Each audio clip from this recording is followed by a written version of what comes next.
소영이 기쁜 얼굴로 말했습니다. 아버지, 저 결혼할 사람이 있어요. 그 순간 철수의 심장이 철렁 내려앉았습니다. 예비 사위의 어머니 이름을 듣는 순간 과거가 떠올랐기 때문입니다. 어머님 성함이 최선이라고 하시는데 소영의 말에 철수는 피가 얼어붙는 듯 했습니다. 30년 전 자신이 만났던 그 여자, 그리고 그때 생겼다는 소문의 아이. 모든 것이 연결되고 있었습니다. 철수는 다리에 힘이 빠지는 것을 느꼈지만 딸의 행복 앞에서 차마 진실을 말할 수 없었습니다. 오늘 사연 시작하기 전에 무료로 하실 수 있는 구독과 좋아요 꼭 눌러주시면 영상 제작에 큰 격려가 됩니다. 항상 건강하시고 좋은 하루 되세요. 부산 동네 한복판에 자리 잡은 작은 철물점에서는 오늘도 박철수가 묵묵히 일과를 시작합니다.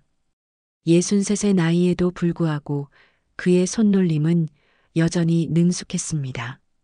못 하나 나사 하나까지도 정확한 자리에 정리해두는 그의 모습을 보면 누구나 성실한 가장의 모습을 떠올릴 것입니다.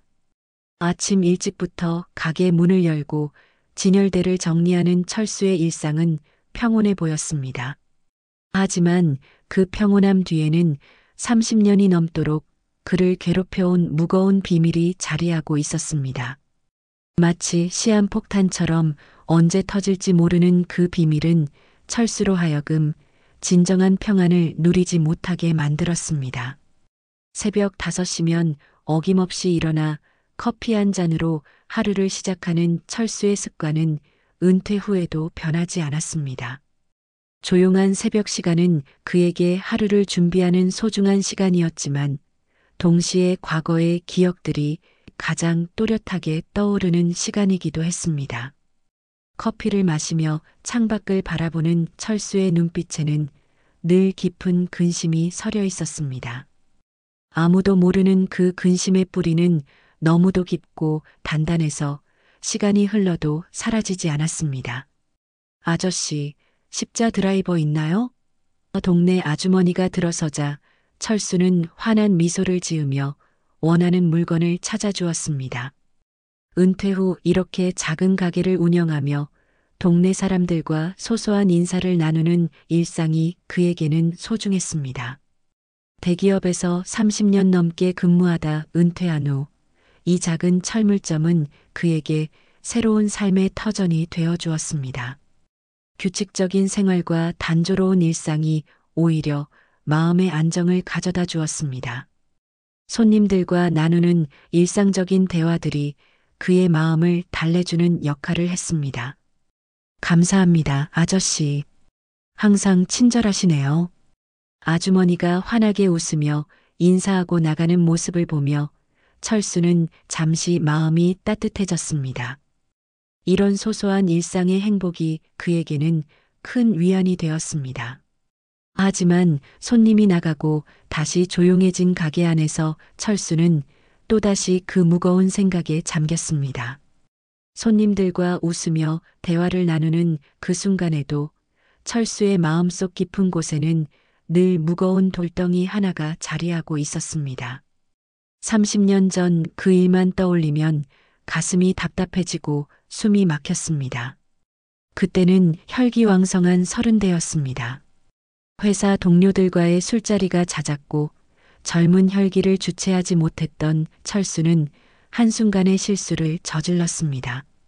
지금까지도 그날 밤의 기억은 선명하게 남아 있었습니다. 아무리 시간이 흘러도 그 기억만큼은 흐릿해지지 않았습니다. 오히려 나이가 들수록 그 죄책감은 더욱 커져만 갔습니다. 당시 철수는 이미 영자와 교제를 하고 있었습니다. 결혼을 약속한 사이였지만 아직 정식으로 혼인신고를 하기 전이었습니다. 영자는 그때도 지금처럼 순수하고 착한 여자였습니다. 교회에서 만난 영자는 철수에게 있어 이상적인 여성이었습니다. 그런 영자와의 미래를 꿈꾸고 있던 철수였지만 젊은 혈기와 술의 힘은 그의 이성을 마비시켰습니다. 그런 상황에서 회사 선배들과의 술자리에서 만난 여자가 있었습니다. 최선이라는 이름의 그 여자는 당시 25 정도로 보였고 어딘지 모르게 쓸쓸해 보이는 모습이었습니다. 선배들이 소개해준 자리였는데 최선희는 다른 여자들과 달리 조용하고 내성적인 성격이었습니다. 그날 밤 술에 취한 상태에서 벌어진 일이었습니다. 철수는 그 순간의 충동을 억제하지 못했고 돌이킬 수 없는 실수를 범했습니다. 다음 날 술이 깨고 나서야 철수는 자신이 저지른 일의 심각성을 깨달았습니다. 지금 생각해봐도 변명의 여지가 없는 일이었습니다. 영자에게 미안했고 자신에게 실망했습니다. 하지만 이미 엎질러진 물이었습니다. 철수는 그 일을 아무에게도 말하지 않기로 다짐했습니다. 최선희와도 그 후로는 만나지 않았습니다. 선배들이 몇 번 만나자고 했지만 철수는 핑계를 대며 피했습니다. 그 여자를 다시 보면 자신이 저지른 잘못이 더욱 선명해질 것 같았기 때문입니다. 그런데 몇 달 후 풍문으로 들려온 이야기가 있었습니다. 최선희에게 아이가 생겼다는 것이었습니다. 더욱 충격적인 것은 그 아이의 아버지가 누구인지 확실하지 않다는 이야기까지 덧붙여져 있었습니다. 철수는 그 소문을 들었을 때 온몸이 얼어붙는 것 같았습니다. 혹시 그 아이가 자신의 핏줄일 가능성을 생각하니 머리가 하얗게 변하는 것 같았습니다. 가슴이 두근거리고 손에 식은땀이 났습니다. 하지만 철수는 그 소문을 확인하려 하지 않았습니다. 아니, 정확히 말하면 확인하기가 무서웠습니다. 이미 영자와 결혼을 약속한 상태였고 새로운 가정을 꾸려가야 했기 때문이었습니다. 만약 그 아이가 정말 자신의 아이라면 어떻게 해야 할지 감당할 수 없었습니다. 영자에게 어떻게 설명해야 할지, 가족들이 어떤 반응을 보일지 생각만 해도 두려웠습니다. 그래서 철수는 그 이야기를 가슴 깊숙한 곳에 묻어두고 살아왔습니다. 영자와 결혼을 했고 3명의 자녀를 두었으며 평범한 가장으로서의 삶을 살아왔습니다. 하지만 세월이 흘러도 그 기억만은 선명했습니다.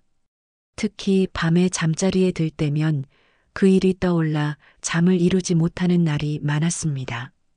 가끔 길에서 30살 전후의 남자를 보면 가슴이 두근거렸습니다. 혹시 그가 자신의 아들이 아닐까 하는 생각이 들었기 때문입니다. 그런 상상을 할 때마다 철수는 스스로를 혐오스러워했습니다. 철물점 안쪽 작은 방에서 들려오는 텔레비전 소리가 정막을 깨뜨렸습니다. 아내 김영자가 오전 드라마를 보고 있는 소리였습니다. 60의 나이에도 여전히 단정하고 다정한 영자는 동네 교회에서 권사로 활동하며 많은 사람들의 존경을 받고 있었습니다. 신앙심이 깊은 영자는 항상 가족들을 위해 기도했고 이웃들을 돌보는 일에도 앞장섰습니다. 철수는 그런 영자를 보면서 자신의 과거가 더욱 부끄러웠습니다. 이렇게 선량한 아내에게 자신은 너무나 큰 거짓말을 하고 있는 것 같았습니다. 영자는 철수에게 든든한 버팀목이었습니다. 30년이 넘는 결혼 생활 동안 한 번도 남편을 의심해 본 적이 없었고 항상 믿고 따라주었습니다. 3 자녀를 훌륭하게 키워낸 현명한 어머니이기도 했습니다. 큰아들은 서울에서 직장 생활을 하고 있고 둘째 딸은 결혼해서 인천에 살고 있었습니다. 2 아이 모두 부모를 자랑스러워했고 명절 때마다 가족이 모여 화목한 시간을 보냈습니다. 그런 순간들이 철수에게는 가장 행복한 시간이면서 동시에 가장 괴로운 시간이기도 했습니다. 특히 막내딸 소영은 부모에 대한 효심이 깊어서 늘 철수를 자랑스러워했습니다. 우리 아버지는 정말 멋진 분이에요라고 친구들에게 자랑하는 소영의 모습을 볼 때마다 철수는 가슴이 찔렸습니다. 28의 나이에 직장에서도 인정받는 능력 있는 여성으로 성장한 소영을 볼 때마다 철수는 뿌듯함과 동시에 미안함을 느꼈습니다. 혹시라도 자신의 과거가 알려져서 이 소중한 가족들에게 상처를 주게 되면 어쩌나 하는 걱정이 항상 마음 한구석에 자리하고 있었기 때문입니다. 특히 신앙심 깊은 영자가 남편의 과거를 알게 된다면 얼마나 실망할까 하는 생각에 철수는 밤잠을 설치곤 했습니다.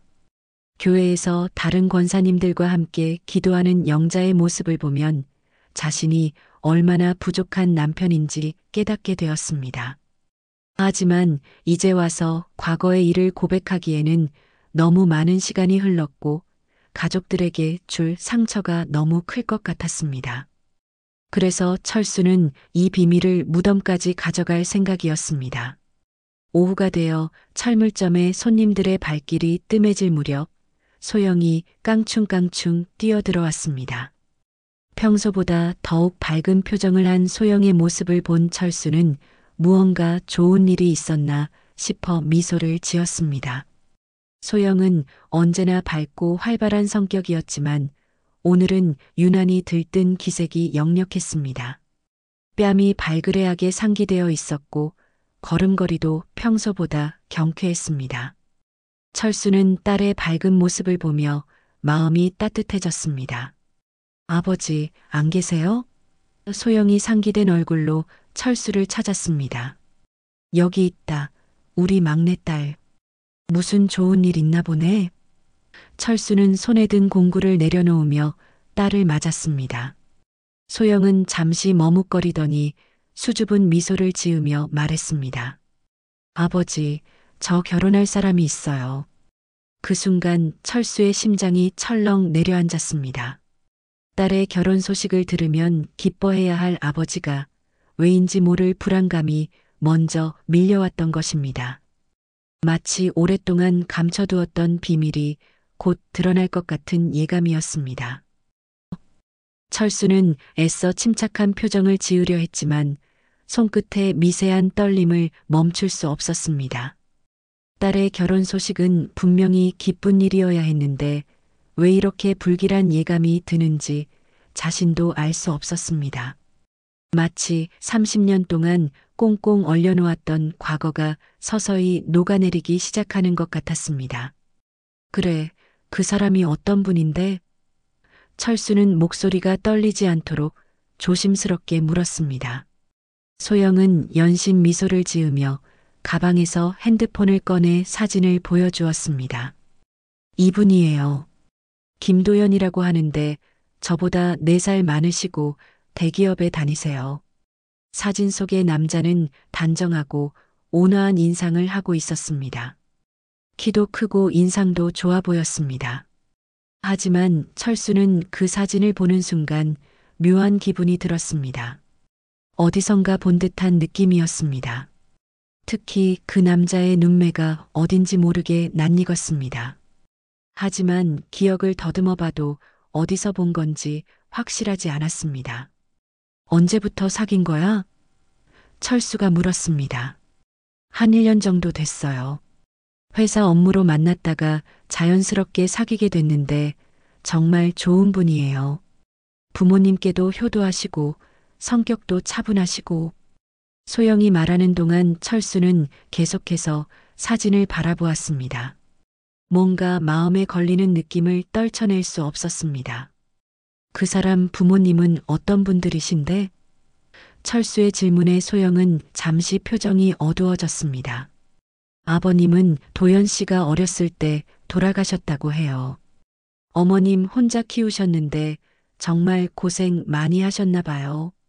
어머님 성함이 최선이라고 하시는데 도연 씨가 어머님 얘기를 할 때마다 정말 존경하는 마음이 보여요. 그 순간 철수의 머릿속이 하얗게 변했습니다. 최선희. 그 이름을 듣는 순간 30년 전의 기억이 홍수처럼 밀려왔습니다. 그 여자의 얼굴, 그 여자의 목소리, 그리고 그날 밤의 모든 것들이 생생하게 떠올랐습니다. 철수는 다리에 힘이 빠지는 것을 느꼈습니다. 아버지, 괜찮으세요? 얼굴이 안 좋아 보이는데. 소영이 걱정스러운 표정으로 아버지를 바라봤습니다. 철수는 황급히 고개를 저었습니다. 아니다. 아무것도 아니야. 갑자기 어지러워서. 하지만 철수의 머릿속은 이미 혼란으로 가득 차 있었습니다. 최선희. 분명히 같은 이름이었습니다. 하지만 세상에 최선이라는 이름을 가진 사람이 한둘이겠습니까? 단순한 우연일 수도 있었습니다. 철수는 스스로를 달래려 했지만 가슴 깊숙한 곳에서 솟아오르는 불안감을 억누를 수 없었습니다.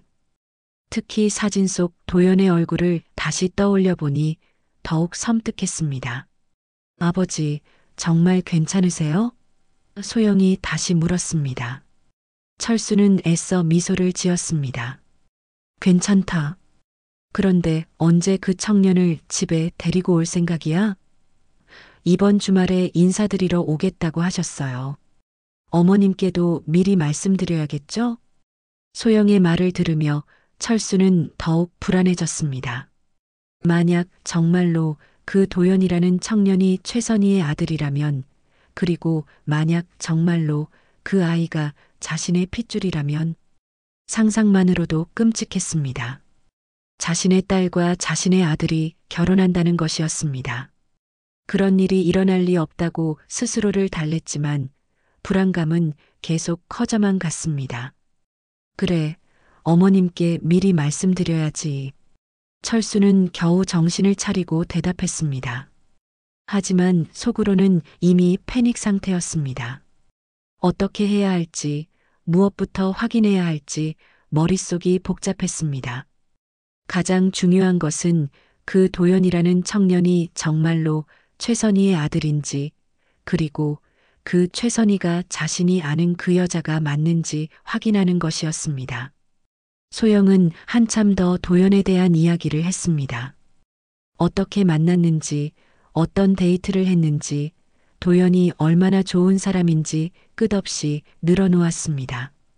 평소라면 딸의 행복해하는 모습에 함께 기뻐했을 철수였지만 지금은 소영의 말 한마디 한마디가 가슴을 찌르는 것 같았습니다. 아버지, 정말 좋은 분이에요. 아버지께서도 만나보시면 분명히 마음에 드실 거예요. 소영의 밝은 목소리가 철수에게는 고통으로 들렸습니다. 만약 자신의 추측이 맞다면 이 순진한 딸은 얼마나 큰 충격을 받게 될까요? 그리고 영자는 또 어떻게 될까요? 잠시 후 영자가 방에서 나왔습니다. 소영이가 왔구나.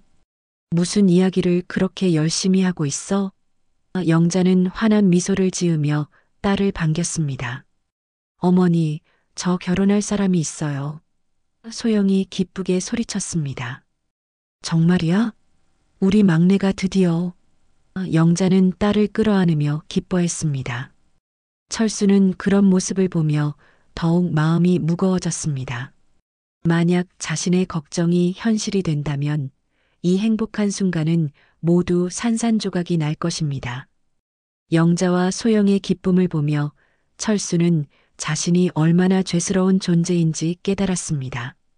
영자는 소영에게서 도연에 대한 이야기를 들으며 연신 고개를 끄덕였습니다.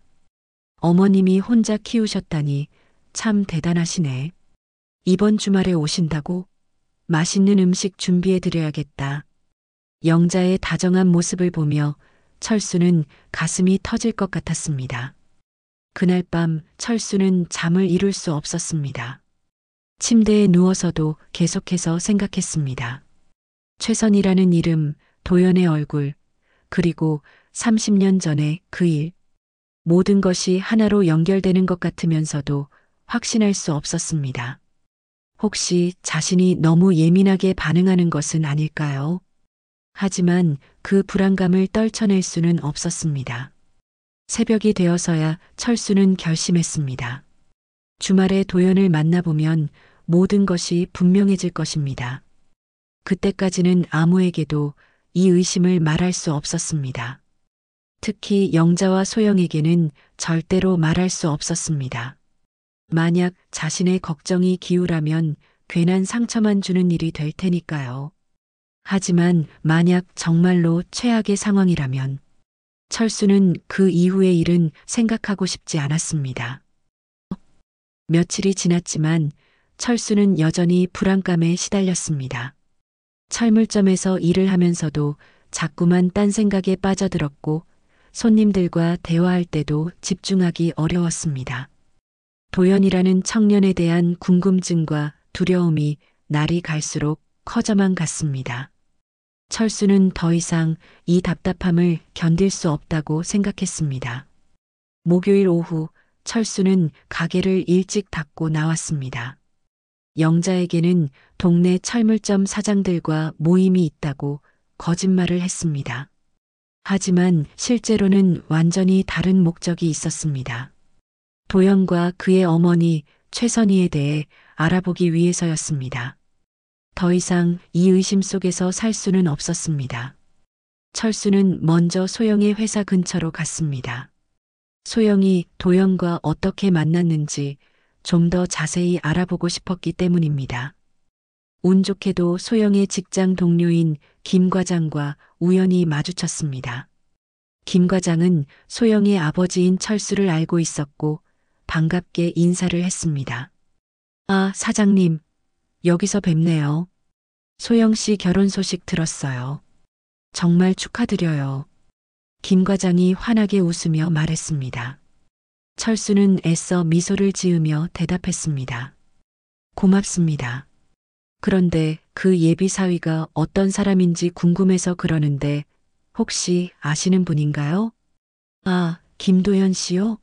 정말 좋은 분이더라고요. 몇 번 봤는데 인상도 좋고 예의도 바르고 소영 씨가 정말 좋은 사람 만났다고 생각해요. 김 과장의 말을 들으며 철수는 더욱 복잡한 심정이 되었습니다.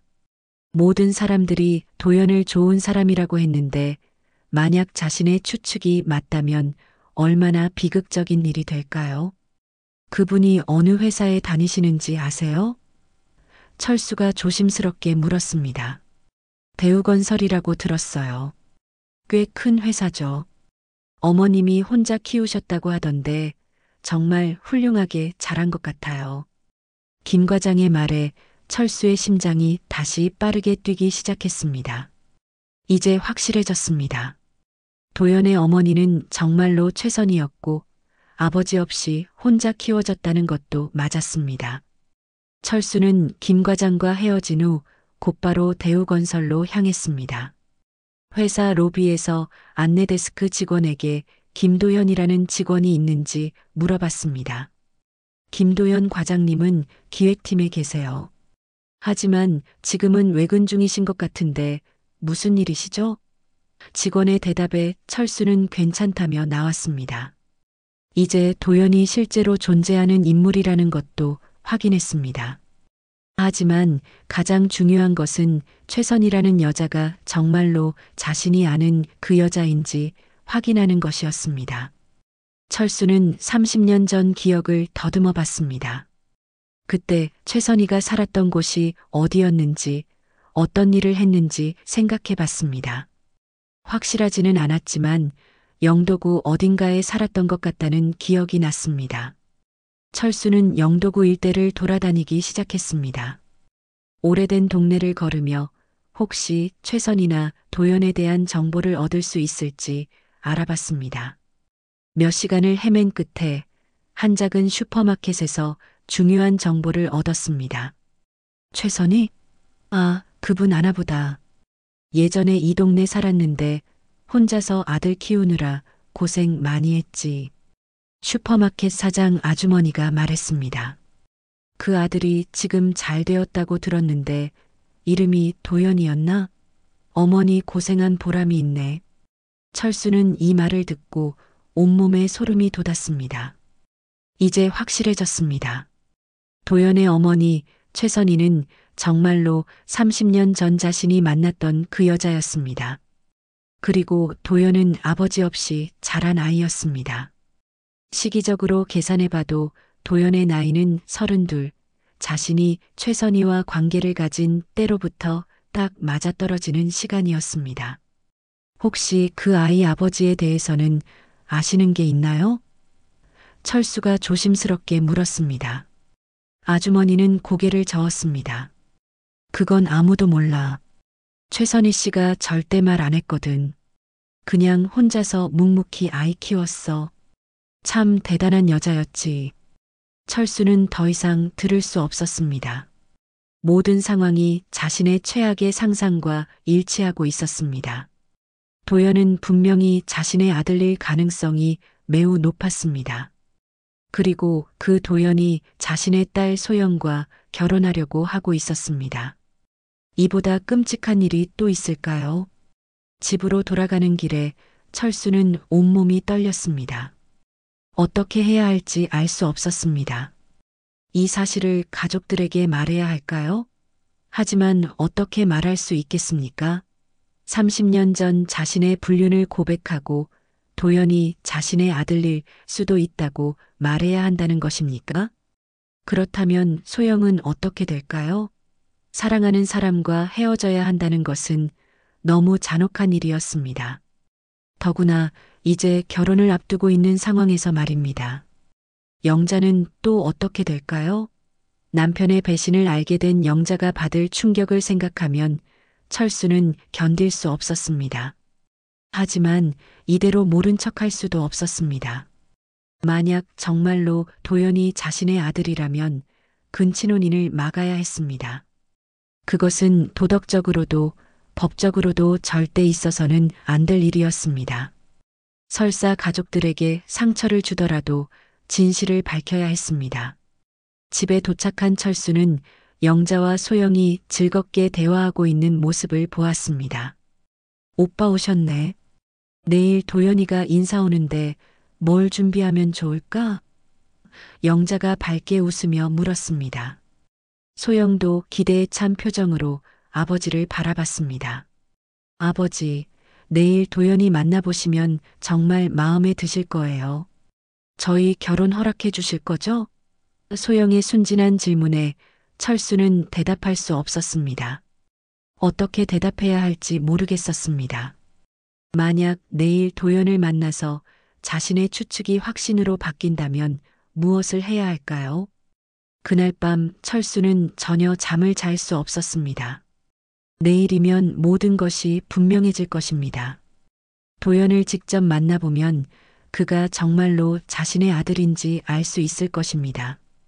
외모로도 말투로도 행동으로도 혈연관계는 어느 정도 드러나기 마련입니다. 새벽녘까지 뒤척이던 철수는 마침내 결심했습니다. 만약 도연이 정말로 자신의 아들이라면 어떤 일이 있어도 이 결혼을 막아야 한다고, 가족들에게 아무리 큰 상처를 주더라도 진실을 밝혀야 한다고, 더 이상 과거의 죄악을 숨기고 살 수는 없다고 생각했습니다. 내일이면 모든 것이 결정날 것입니다. 토요일 오전부터 집안은 분주했습니다. 영자는 새벽부터 일어나 정성스럽게 음식을 준비했고 소영은 화장을 하며 설레는 마음을 감추지 못했습니다. 하지만 철수만은 식은땀을 흘리며 불안해하고 있었습니다. 오늘 도연을 만나면 모든 것이 분명해질 것이라는 생각에 가슴이 두근거렸습니다. 아버지, 왜 그렇게 긴장하세요? 사위 보는 게 그렇게 무서워요? 소영이 웃으며 말했습니다. 철수는 애써 미소를 지으며 대답했습니다. 그런 게 아니라 우리 딸 사위감이니까 마음에 들었으면 좋겠어서 그렇지. 하지만 속으로는 정반대의 바람을 하고 있었습니다. 제발 도연이 자신과 닮지 않았기를, 자신의 추측이 틀렸기를 간절히 바라고 있었습니다. 오후 2시쯤 집 앞에서 차 소리가 났습니다. 소영이 달려나가서 도연을 맞았고 곧이어 두 사람이 함께 집으로 들어왔습니다. 철수는 거실에서 도연을 기다리고 있었는데 그가 들어오는 순간 얼굴이 하얗게 변했습니다. 도연의 모습을 보자마자 철수는 직감적으로 알 수 있었습니다. 도연은 키가 크고 단정한 인상을 하고 있었지만 철수가 가장 주목한 것은 그의 얼굴이었습니다. 눈매, 코의 모양, 입술의 선 모든 것이 젊은 시절의 자신과 닮아 있었습니다. 특히 미소 지을 때 입꼬리가 올라가는 방식이나 말할 때의 손짓까지도 자신과 너무나 흡사했습니다. 안녕하세요, 아버님. 김도연이라고 합니다. 도연이 정중하게 인사를 했습니다. 그런데 그 목소리마저도 철수에게는 낯익었습니다. 젊은 시절 자신의 목소리와 비슷한 톤이었습니다. 철수는 다리에 힘이 빠지는 것을 느꼈지만 겉으로는 태연한 척했습니다. 반갑습니다. 소영이에게서 이야기 많이 들었어요. 철수가 악수를 청했을 때 도연의 손을 잡는 순간 더욱 확실해졌습니다. 손의 크기며 모양까지도 자신과 닮아 있었습니다. 이제는 의심의 여지가 없었습니다. 도연은 분명히 자신의 아들이었습니다. 영자가 정성스럽게 준비한 음식을 내오며 환한 미소로 도연을 맞았습니다. 도연 씨, 멀리서 와주셔서 고맙습니다. 많이 드세요. 도연은 예의 바르게 인사하며 감사 인사를 했습니다. 정말 맛있어 보여요. 이렇게 정성스럽게 준비해 주셔서 감사합니다. 식사를 하는 동안 철수는 도연을 계속 관찰했습니다. 밥을 먹는 방식, 젓가락을 쥐는 모습, 심지어 물을 마실 때의 습관까지도 자신과 비슷했습니다. 이런 것들이 단순한 우연일 수는 없었습니다. 유전적인 특성이 이렇게 많이 닮을 수 있다는 것이 철수에게는 공포였습니다. 도연 씨는 어머님과 단둘이 사신다고 들었는데 어머님은 어떤 분이신가요? 영자가 자연스럽게 물었습니다. 도연은 잠시 표정이 부드러워지며 대답했습니다. 제 어머님은 정말 훌륭한 분이세요. 아버지 없이 저를 키우시느라 많은 고생을 하셨지만 한 번도 힘들다는 소리 안 하시고 묵묵히 키워주셨어요. 어머님 성함이 어떻게 되시죠? 철수가 떨리는 목소리로 물었습니다. 최선이라고 하세요. 올해 56이신데 아직도 건강하시고 활기차세요. 도연의 대답에 철수는 마지막 신락 같은 희망마저 사라지는 것을 느꼈습니다. 이제 정말로 모든 것이 확실해졌습니다. 혹시 아버님에 대해서는? 영자가 조심스럽게 물었습니다. 도연은 잠시 어두운 표정을 지었습니다. 어머님께서 자세히 말씀해 주신 적이 없어서 잘 모르겠어요. 다만 제가 어릴 때 돌아가셨다고만 들었습니다. 이 말을 들으며 철수는 복잡한 감정에 휩싸였습니다. 최선희가 자신에 대해 아들에게 말하지 않았다는 것이 다행인지 불행인지 알 수 없었습니다. 식사가 끝나고 거실에서 대화를 나누는 동안 철수는 더욱 확신을 굳혔습니다. 도연이 웃는 방식, 고개를 갸우뚱하는 습관, 생각할 때 턱을 만지는 버릇까지도 자신과 똑같았습니다. 심지어 특정 단어를 발음하는 방식까지도 닮아 있었습니다. 소영이와는 언제 결혼할 생각이에요? 영자가 물었습니다. 도연은 소영을 바라보며 미소를 지었습니다. 빠르면 올해 안에라도 생각하고 있습니다. 소영 씨 의견을 들어보고 양가 어른들이 허락해 주신다면요. 소영은 수줍게 웃으며 도연의 손을 잡았습니다. 그 순간 철수는 견딜 수 없었습니다. 자신의 딸과 아들이 손을 잡고 있는 모습을 보는 것은 너무나 끔찍했습니다. 하지만 아직 확실하게 말할 수는 없었습니다. 아무리 닮았다고 해도 혈연 관계를 확신하려면 더 확실한 증거가 필요했습니다. 잠시만요. 철수가 갑자기 일어났습니다. 화장실 좀 다녀올게요. 철수는 화장실에 가서 찬물로 얼굴을 씻었습니다. 거울에 비친 자신의 얼굴과 방금 본 도연의 얼굴을 비교해 봤습니다. 30년의 세월 차이를 감안하면 정말로 닮아 있었습니다.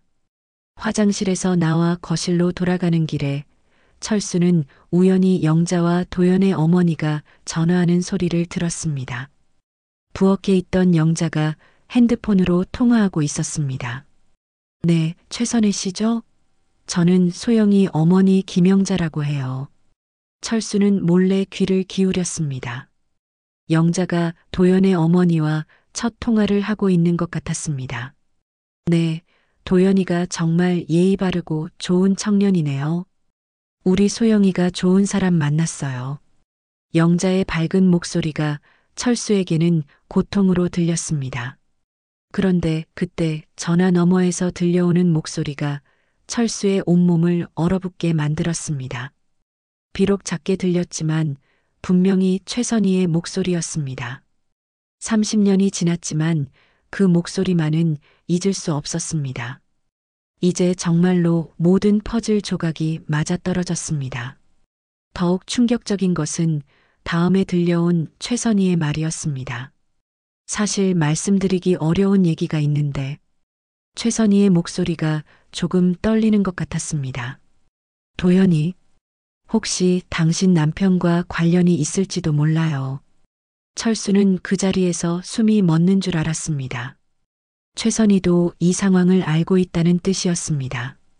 영자의 표정이 점점 굳어지는 것이 보였습니다. 무슨 말씀이세요? 영자가 조심스럽게 물었습니다. 오래전 일이지만 도연이 아버지가 혹시 당신 남편일 수도 있어요. 최선희의 고백에 영자의 얼굴이 하얗게 변했습니다. 철수는 더 이상 숨어 있을 수 없다고 생각했습니다. 모든 것이 드러나는 순간이었습니다. 그 순간 거실에서 소영의 웃음소리가 들려왔습니다. 도연과 즐겁게 대화하고 있는 소영의 모습을 생각하니 철수는 가슴이 찢어지는 것 같았습니다. 곧 이 모든 행복이 산산조각 날 것이라는 생각에 다리에 힘이 빠졌습니다. 영자의 손에서 핸드폰이 떨어졌습니다. 부엌 바닥에 떨어진 핸드폰에서는 최선희의 목소리가 계속 들려왔습니다. 여보세요? 여보세요? 끊어졌나요? 하지만 영자는 그 소리를 듣지 못했습니다. 충격으로 인해 모든 감각이 마비된 것 같았습니다. 철수는 부엌 입구에서 얼어붙은 채로 서 있었습니다. 30년 동안 숨겨왔던 비밀이 이렇게 갑작스럽게 드러나리라고는 생각하지 못했습니다. 영자의 굳어진 표정을 보며 철수는 온몸이 떨리기 시작했습니다. 이제 변명할 여지도 숨길 방법도 없었습니다. 여보. 철수가 떨리는 목소리로 영자를 불렀습니다. 영자는 천천히 고개를 돌려 남편을 바라봤습니다. 그 눈빛에는 분노와 실망 그리고 깊은 배신감이 담겨 있었습니다. 정말이야? 영자의 목소리는 차갑고 낮았습니다. 그 아이가 당신 아들이야? 철수는 대답할 수 없었습니다. 목구멍이 메말라서 소리가 나오지 않았습니다. 하지만 그의 표정만으로도 모든 것을 말해주고 있었습니다. 영자는 철수의 침묵 속에서 답을 찾았습니다. 그리고 그 답은 자신이 가장 듣고 싶지 않았던 것이었습니다. 30년 동안 나한테 거짓말을 한 거야? 영자의 목소리가 점점 높아졌습니다. 우리가 결혼하기 전에 다른 여자와 그리고 그 여자한테 아이까지. 영자는 더 이상 말을 잇지 못하고 주저앉았습니다. 거실에서는 소영과 도연이 여전히 즐겁게 대화하고 있었습니다. 두 사람은 부엌에서 벌어지고 있는 일을 전혀 모르고 있었습니다. 소영의 밝은 웃음소리가 들릴 때마다 철수와 영자의 마음은 더욱 무너져 갔습니다. 어머니, 아버지 어디 가셨어요? 소영이 부엌 쪽을 바라보며 물었습니다.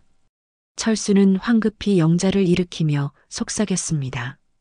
여보, 제발. 애들 앞에서는 안 돼. 소영이가 충격받을 거야. 하지만 영자는 철수의 손을 뿌리쳤습니다. 지금 소영이 걱정해? 당신이 저지른 일 때문에 우리 딸이 얼마나 큰 상처를 받게 될지 생각해 봤어? 영자의 목소리가 떨렸습니다. 사랑하는 사람이 오빠였다는 걸 알게 되면 소영이가 어떻게 될지 상상이나 해봤어? 그때 소영이 부엌으로 들어왔습니다. 어머니, 무슨 일이세요? 얼굴이 안 좋아 보이는데. 소영은 바닥에 떨어진 핸드폰을 보고는 어리둥절한 표정을 지었습니다. 전화 끊어진 거예요? 누구랑 통화하셨어요? 영자는 딸의 순진한 얼굴을 보며 눈물이 났습니다. 이렇게 행복해하는 딸에게 어떻게 이 끔찍한 진실을 말할 수 있을까요? 하지만 이대로 모른 척할 수도 없었습니다.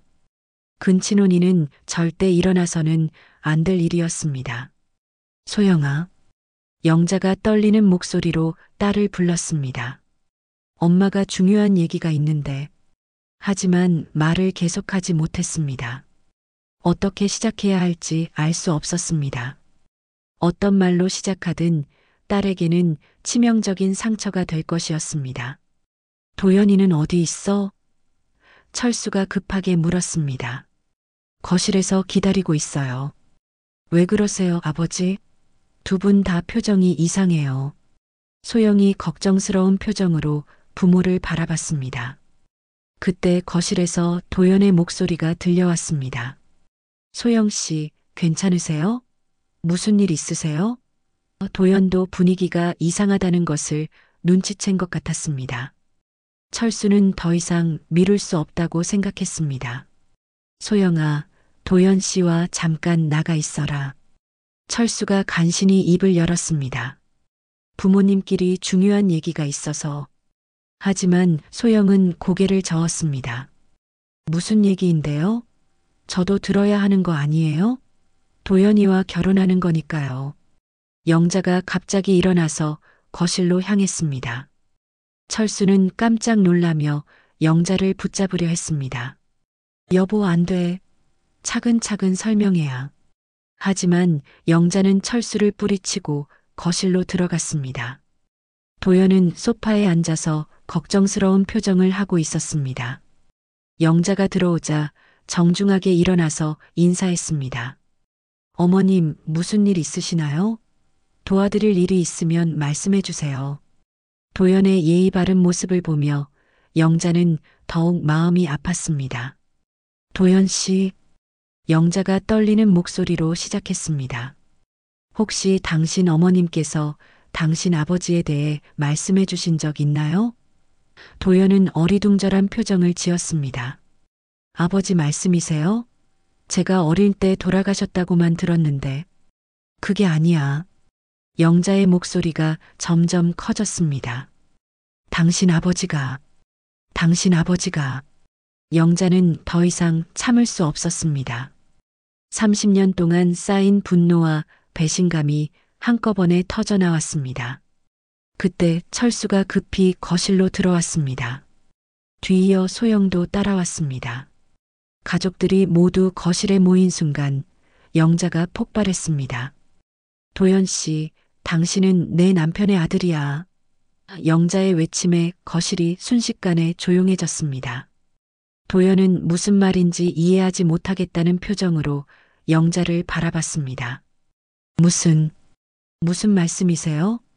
소영도 어리둥절한 표정으로 어머니를 바라봤습니다. 엄마, 무슨 소리예요? 무슨 뜻이에요? 당신 아버지는 내 남편이야. 영자가 도연을 가리키며 소리쳤습니다. 30년 전에 내 남편과 당신 어머니가. 그래서 당신이 태어난 거야. 당신과 소영이는 남매야. 도연의 얼굴이 하얗게 변했습니다. 소영은 그 자리에서 비틀거렸습니다. 뭐라고요? 소영의 목소리가 떨렸습니다. 그게 무슨 소리예요? 도연이가 오빠라는 거예요? 철수는 그 순간 모든 것이 끝났다고 생각했습니다. 가족들의 충격받은 얼굴을 보며 자신이 얼마나 큰 죄를 지었는지 깨달았습니다. 소영아. 철수가 딸에게 다가가려 했지만 소영은 뒤로 물러났습니다. 아버지, 정말이에요? 소영의 눈에서 눈물이 흘러내렸습니다. 정말 도연이가 아버지 아들이에요? 철수는 고개를 숙일 수밖에 없었습니다. 더 이상 숨길 수도 변명할 수도 없었습니다. 도연도 충격으로 말을 잇지 못했습니다. 그럼 저희는 도연이 소영을 바라봤습니다. 저희는 정말 남매라는 건가요? 그 순간 소영이 그 자리에 주저앉으며 오열하기 시작했습니다. 안 돼. 안 돼요. 이럴 수는 없어요. 소영의 오열 소리가 거실을 가득 채웠습니다. 그 소리는 철수의 가슴을 칼로 찌르는 것 같았습니다. 도연은 창백한 얼굴로 소영 옆에 무릎을 꿇고 앉았지만 어떻게 위로해야 할지 몰라 그저 바라만 보고 있었습니다. 사랑하는 여자가 자신의 여동생이라는 사실을 받아들이기에는 너무나 충격적이었습니다. 이럴 수는 없어요. 절대 이럴 수는 없어요. 소영이 고개를 저으며 중얼거렸습니다. 도연이는 제 오빠가 아니에요. 틀렸어요. 분명히 틀렸어요. 하지만 아무리 부정하려 해도 현실은 바뀌지 않았습니다. 도연의 얼굴에서 아버지 철수의 모습을 찾는 것은 어려운 일이 아니었습니다. 영자는 소파에 주저앉으며 눈물을 흘렸습니다. 내가 뭘 잘못했길래 이런 일이 30년 동안 믿고 살아온 남편이 자신을 속여왔다는 사실, 그리고 그 결과로 딸이 이런 고통을 받게 되었다는 사실이 견딜 수 없었습니다. 철수는 가족들의 고통스러운 모습을 보며 차라리 죽고 싶다는 생각이 들었습니다. 미안하다. 정말 미안하다. 철수가 무릎을 꿇고 말했습니다. 모든 게 내 잘못이야. 내가 젊었을 때 저지른 실수 때문에. 실수라고? 영자가 날카로운 목소리로 반박했습니다. 30년 동안 숨기고 산 게 실수야? 우리 딸이 사랑하는 사람이 당신 아들인 걸 알고도 가만히 있으려던 게 실수라고? 영자의 분노는 극에 달했습니다. 도연이 떨리는 목소리로 입을 열었습니다. 저는 정말 몰랐어요.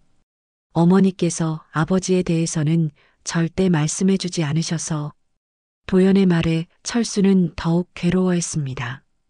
최선희가 아들에게 진실을 숨긴 것도 이해할 만했지만 그 때문에 이런 비극이 벌어진 것입니다. 그럼 이제 어떻게 해야 해요? 소영이 눈물범벅이 된 얼굴로 물었습니다. 저희는 어떻게 해야 해요? 사랑하는 사람이 오빠였다는데. 결혼 준비도 다 했는데. 소영의 절망적인 목소리에 모두가 침묵했습니다. 정말로 어떻게 해야 할지 아무도 알 수 없었습니다. 도연은 고민에 빠진 표정으로 말했습니다. 혹시 확실하지 않을 수도 있잖아요. DNA 검사라도 해보면. 하지만 그 말을 하면서도 도연 자신이 그 희망이 얼마나 희박한지 알고 있었습니다. 외모만 봐도 너무나 확실했기 때문입니다. 영자가 고개를 저었습니다. 봐도 모르겠어? 당신은 내 남편을 그대로 빼닮았어. 젊었을 때 남편 모습 그대로야. 영자의 말에 도연은 더 이상 반박할 수 없었습니다. 자신도 소영의 아버지와 닮았다는 것을 느끼고 있었기 때문입니다. 그때 현관문이 열리는 소리가 났습니다. 모두가 놀라서 현관 쪽을 바라봤는데 최선희가 들어오고 있었습니다. 그녀는 전화가 갑자기 끊어진 후 불안해서 직접 찾아온 것이었습니다. 거실의 분위기를 보자마자 최선희는 모든 것을 직감했습니다. 이미 다 말해버린 거야? 최선희가 떨리는 목소리로 물었습니다. 철수는 최선희를 보자 30년 전의 기억이 생생하게 떠올랐습니다. 세월이 흘렀지만 그녀의 모습은 여전히 기억 속의 그 여자였습니다. 최선희는 도연에게 다가가서 어깨에 손을 얹었습니다. 도연아, 미안하다. 엄마가 너에게 말했어야 했는데. 도연은 어머니를 바라보며 물었습니다. 정말이에요, 엄마? 제 아버지가 저분이세요? 최선희는 고개를 끄덕였습니다. 그래, 내 아버지는 박철수 씨야. 내가 30년 동안 숨겨온 비밀이었어. 최선희의 고백에 마지막 희망마저 사라졌습니다. 이제 정말로 모든 것이 확실해졌습니다. 소영이 최선희를 바라보며 물었습니다. 그럼 정말로 저희는 남매인 거예요? 정말로요? 최선희는 미안한 표정으로 고개를 끄덕였습니다. 미안해. 정말 미안해. 내가 진작 말했어야 했는데. 그 순간 소영이 갑자기 일어나서 도연에게 달려갔습니다. 안 돼요. 저는 받아들일 수 없어요. 소영이 도연의 손을 잡으며 절규했습니다. 남매든 뭐든 상관없어요. 저는 도연이를 사랑해요. 포기할 수 없어요. 소영아. 영자가 깜짝 놀라며 딸을 말렸습니다. 정신 차려. 그런 말하는 게 아니야.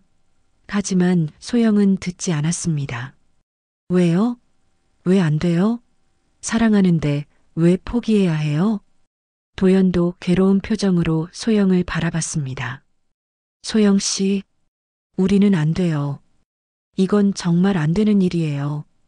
도연의 말에 소영은 더욱 절규했습니다. 왜요? 저희가 뭘 잘못했어요? 모르고 사랑한 게 죄예요? 철수가 딸에게 다가가려 했지만 소영은 아버지를 밀쳐냈습니다. 아버지 때문이에요. 아버지가 과거를 숨겨서 이런 일이 벌어진 거잖아요. 소영의 원망 섞인 목소리에 철수는 더욱 고개를 숙일 수밖에 없었습니다. 최선희가 조심스럽게 입을 열었습니다. 사실 확실하지 않을 수도 있어요. 모든 사람들이 최선희를 바라봤습니다. 무슨 말씀이세요? 영자가 물었습니다. 그때 박철수 씨만 만난 게 아니었어요. 최선희의 고백에 모두가 놀랐습니다. 다른 사람도 있었어요. 그래서 도연이 아버지가 누구인지 확실하지 않았던 거예요. 철수는 그 말을 듣고 복잡한 감정에 휩싸였습니다. 만약 도연이 자신의 아들이 아니라면? 하지만 외모상으로는 너무나 확실해 보였습니다. 그럼 정말로 확실하지 않다는 거예요? 소영이 희망에 찬 목소리로 물었습니다. DNA 검사를 해봐야 알 수 있을 거예요. 최선희가 대답했습니다. 하지만 최선희는 도연과 철수를 번갈아 바라봤습니다. 너무 닮아서 아마도 최선희도 확신을 갖지 못하고 있었습니다. 영자가 단호하게 말했습니다. 당장 검사를 해봐요. 확실하게 해야 해요. 모두가 영자의 말에 동의했습니다. 이 상황을 끝내려면 과학적인 증명이 필요했습니다. 비록 결과가 뻔해 보였지만 마지막 희망을 붙잡고 싶었습니다. 그날 밤 집안은 완전히 얼어붙었습니다. 소영은 방에서 나오지 않았고 도연은 집으로 돌아갔습니다. 최선희도 아들과 함께 떠났습니다. 영자는 철수와 말도 섞지 않았습니다. 모든 것이 DNA 검사 결과에 달려 있었습니다. 7챕터. 일주일 후 DNA 검사 결과가 나오는 날이었습니다. 철수는 새벽부터 잠을 이루지 못하고 뒤척였습니다. 이 일주일 동안 집안 분위기는 장례식장과 다름없었습니다. 영자는 철수와 대화를 거부했고 소영은 방에서 나오지 않았으며 철물점 일도 제대로 할 수 없었습니다. 오전 10시 가족들은 병원에 모였습니다. 도연과 최선희도 함께 왔습니다. 모두의 얼굴은 창백했고 말수도 적었습니다. 검사 결과를 기다리는 동안 아무도 입을 열지 않았습니다. 각자의 마음속에는 서로 다른 바람들이 교차하고 있었습니다. 소영은 도연이 아버지의 아들이 아니기를 간절히 바라고 있었습니다. 비록 확률은 희박해 보였지만 마지막 희망을 붙잡고 있었습니다. 반대로 영자는 복잡한 심정이었습니다. 만약 도연이 남편의 아들이 아니라면 딸은 행복해질 수 있겠지만 그것은 남편이 또 다른 여자와도 관계를 가졌다는 뜻일 수도 있었습니다.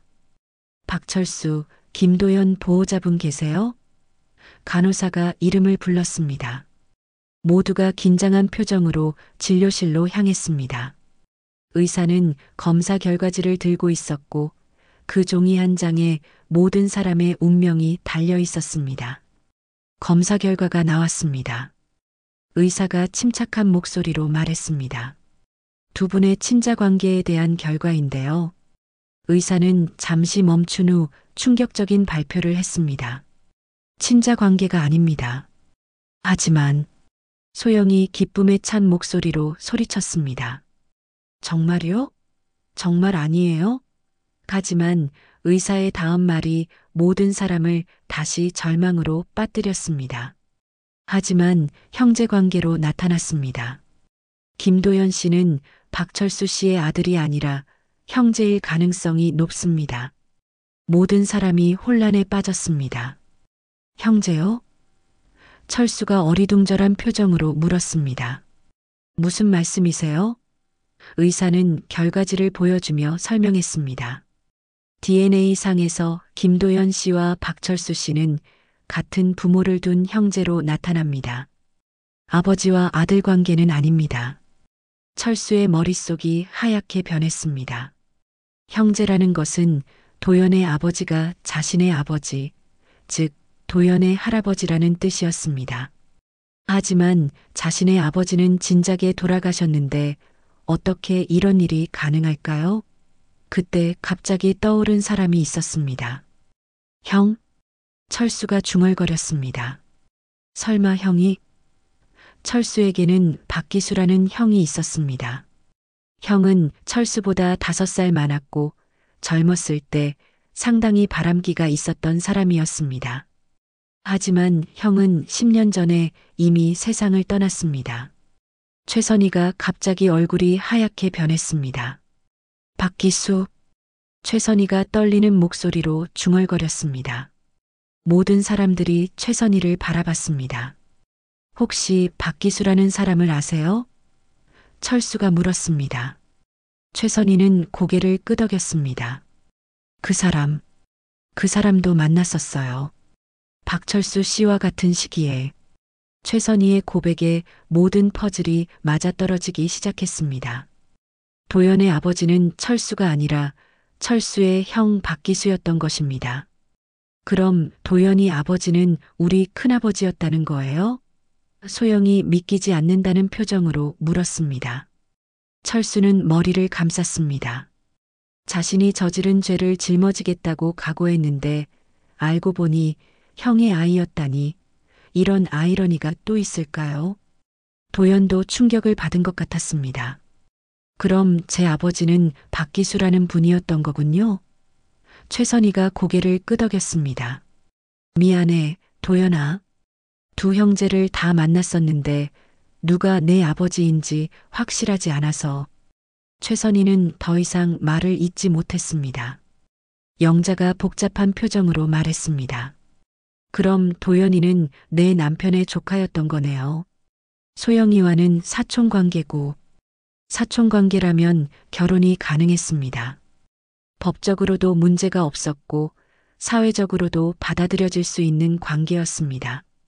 하지만 소영은 여전히 충격에서 벗어나지 못했습니다. 그래도 친척이잖아요. 사촌이라도 친척인데. 소영의 목소리에는 여전히 혼란이 가득했습니다. 사랑하는 사람이 사촌이라는 사실을 받아들이기가 쉽지 않았습니다. 도연이 소영의 손을 잡으려 했지만 소영은 손을 빼버렸습니다. 지금은 안 돼요. 저 아직도 혼란스러워요. 소영의 거부에 도연의 얼굴에 상처받은 표정이 스쳐갔습니다. 하지만 소영의 마음을 이해할 수 없는 것은 아니었습니다. 철수는 죄책감에 빠져 있었습니다. 내가 처음부터 진실을 말했다면 이런 일은 없었을 텐데. 하지만 최선희도 진실을 숨겼었고 결국 모든 사람이 각자의 비밀을 가지고 있었던 것입니다. 이제 어떻게 해야 할까요? 영자가 지친 목소리로 물었습니다. 사촌관계라면 결혼할 수 있긴 하지만 영자도 복잡한 심정이었습니다. 남편이 바람을 피웠다고 생각했는데 알고 보니 시동생의 일이었으니 어떤 감정을 가져야 할지 모르겠었습니다. 도연이 조심스럽게 입을 열었습니다. 저는 소영 씨가 결정할 때까지 기다릴게요. 충격이 클 텐데 시간을 두고 생각해 보세요. 도연의 배려 있는 말에 모두가 조금씩 마음을 진정시켰습니다. 최선희가 철수에게 사과했습니다. 정말 미안해요. 제가 처음부터 솔직했다면. 철수도 고개를 저었습니다. 저도 마찬가지예요. 우리 모두가 진실을 숨겼던 거죠. 두 사람은 서로를 원망하지 않기로 했습니다. 병원을 나서며 소영이 말했습니다. 시간이 필요해요. 모든 게 너무 갑작스러워서. 도연이 이해한다는 표정으로 고개를 끄덕였습니다. 충분히 생각해 보세요. 저는 기다릴게요. 집으로 돌아오는 길에 영자가 철수에게 말했습니다. 당신이 바람 피운 건 아니었지만 그래도 진실을 숨긴 건 잘못이야. 철수는 고개를 끄덕였습니다. 미안해요. 앞으로는 절대 비밀은 없을게요. 그날 밤 소영은 방에서 혼자 생각에 잠겼습니다. 도연이 아버지의 아들이 아니라는 것은 다행이었지만 사촌이라는 사실은 여전히 부담스러웠습니다. 하지만 사랑하는 마음까지 바뀌지는 않았습니다. 시간을 두고 신중하게 결정해야 할 문제였습니다. 진실이 밝혀졌지만 모든 문제가 해결된 것은 아니었습니다. 이제 남은 것은 각자의 선택이었습니다. 과연 소영과 도연은 어떤 결정을 내릴까요? 그리고 이 가족들은 다시 평화를 찾을 수 있을까요? 6개월이 지났습니다. 진실이 밝혀진 후 소영은 긴 시간 동안 깊은 고민에 빠져 있었습니다. 도연과의 만남을 완전히 끊지는 않았지만 예전처럼 가까운 사이를 유지하지도 못했습니다. 둘 사이의 관계는 어색하고 조심스러운 상태로 계속되었습니다. 철수는 이 기간 동안 많은 반성을 했습니다. 매일 아침 일찍 일어나 교회에 나가 기도하는 일이 많아졌습니다. 영자도 처음에는 차갑게 대했지만 시간이 지나면서 조금씩 마음을 열기 시작했습니다. 결국 철수가 바람을 핀 것은 아니었고 다만 과거를 숨긴 것뿐이었으니까요. 어느 날 오후 소영이 철물점으로 아버지를 찾아왔습니다. 오랜만에 밝은 표정을 한 소영을 본 철수는 반가우면서도 걱정스러웠습니다. 소영아, 무슨 일로 왔어? 철수가 조심스럽게 물었습니다. 아버지, 제가 결정했어요. 소영이 단호한 목소리로 말했습니다. 도연이와 헤어지기로 했어요. 철수는 그 말을 듣고 복잡한 감정에 휩싸였습니다. 한편으로는 딸이 고통에서 벗어날 수 있을 것 같아 다행이었지만 다른 한편으로는 딸의 사랑이 이렇게 끝나버리는 것이 안타까웠습니다. 정말 그게 내 마음이야? 철수가 물었습니다. 소영은 고개를 끄덕였습니다. 처음에는 사촌이라고 해도 사랑하면 되는 거 아니냐고 생각했어요. 하지만 시간이 지날수록 부담스러워졌어요. 도연이를 볼 때마다 그 복잡한 과거가 떠올랐거든요. 도연이한테는 말했어? 철수가 물었습니다. 아직이요. 오늘 만나서 얘기할 거예요. 소영의 목소리에는 결연함이 담겨 있었습니다. 쉬운 결정은 아니었지만 자신만의 답을 찾은 것 같았습니다. 그날 저녁 소영과 도연은 처음 만났던 카페에서 마지막 만남을 가졌습니다. 도연은 이미 소영의 마음을 어느 정도 짐작하고 있는 것 같았습니다. 제가 예상했던 대답이네요. 도연이 씁쓸한 미소를 지으며 말했습니다. 미안해요, 도연 씨. 소영이 고개를 숙이며 말했습니다. 저도 처음에는 사촌 관계라도 상관없다고 생각했어요. 하지만 시간이 지날수록 자꾸만 그 일들이 떠올라서 도연 씨를 온전히 사랑할 수 없을 것 같아요.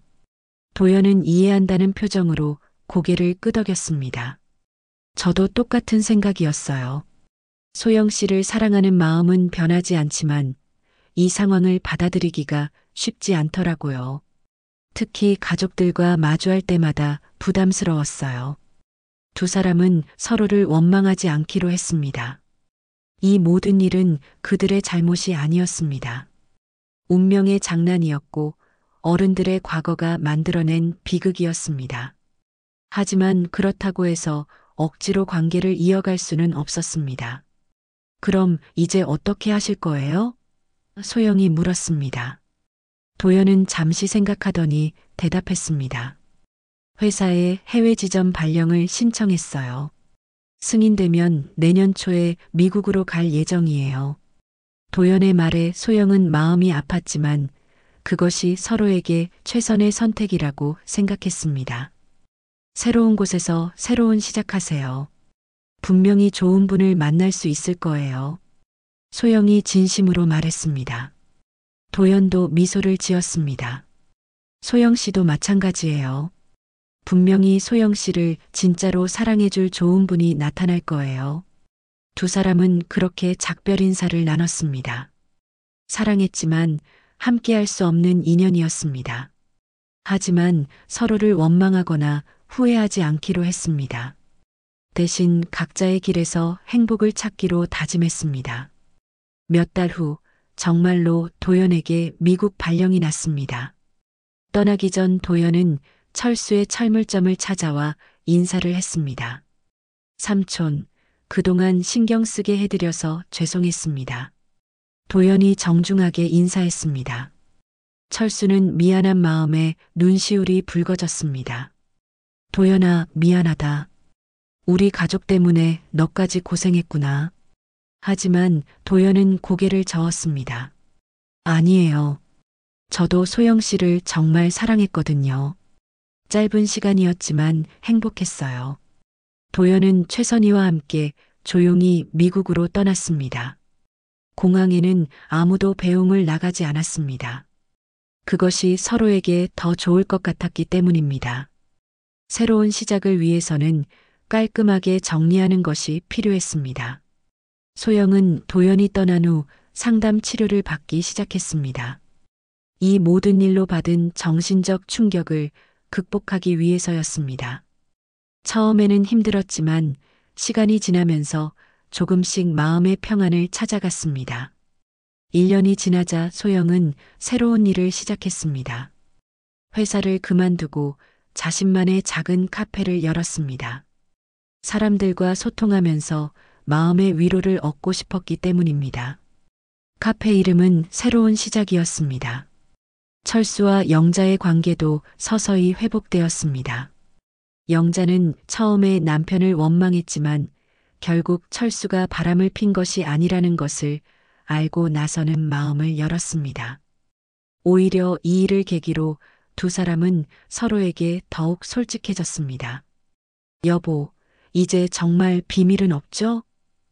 영자가 어느 날 저녁 철수에게 물었습니다. 철수는 진심으로 고개를 끄덕였습니다. 정말 없어요. 평생 당신한테만 솔직할게요. 두 사람은 서로를 다시 한번 믿기로 했습니다. 2년이 지나자 소영에게도 새로운 인연이 찾아왔습니다. 카페 단골 손님 중 한 명이었던 교사 김민수와 자연스럽게 가까워졌습니다. 민수는 소영의 과거를 모두 알고도 이해해 주었고 진심으로 사랑해 주었습니다. 도연으로부터도 가끔 안부 편지가 왔습니다. 미국에서 새로운 삶을 잘 꾸려가고 있다는 소식이었습니다. 현지에서 만난 한국계 미국인 여성과 교제 중이라는 이야기도 들려왔습니다. 소영은 그 소식을 듣고 진심으로 기뻐했습니다. 어느 늦은 저녁, 철수는 철물점 문을 닫으며 지난 일들을 되돌아봤습니다. 과거의 잘못은 돌이킬 수 없었지만 그 경험을 통해 가족의 소중함을 더욱 깨달았습니다. 비밀과 거짓말이 얼마나 큰 상처를 만들 수 있는지도 배웠습니다. 과거의 잘못은 돌이킬 수 없지만 지금의 선택은 달라야지. 철수가 혼잣말처럼 중얼거렸습니다. 그리고 집으로 향하는 발걸음은 예전보다 훨씬 가벼웠습니다. 이제는 숨길 것도 부끄러워할 것도 없었기 때문입니다. 무너진 가정 속에서도 각자가 자신만의 길을 찾아갔습니다. 상처받았지만 서로를 원망하지 않았고 절망했지만 희망을 포기하지 않았습니다. 때로는 진실이 고통스럽지만 그 진실을 받아들이고 나서야 진정한 치유가 시작됩니다. 이 가족들도 그렇게 새로운 평화를 찾아갔습니다. 오늘 이야기 어떠셨나요? 마음에 남는 감동이 있다면 댓글로 의견 부탁드립니다. 그럼 더 감동적인 사연으로 다시 찾아뵙겠습니다. 구독과 좋아요는 영상 제작에 큰 힘이 됩니다.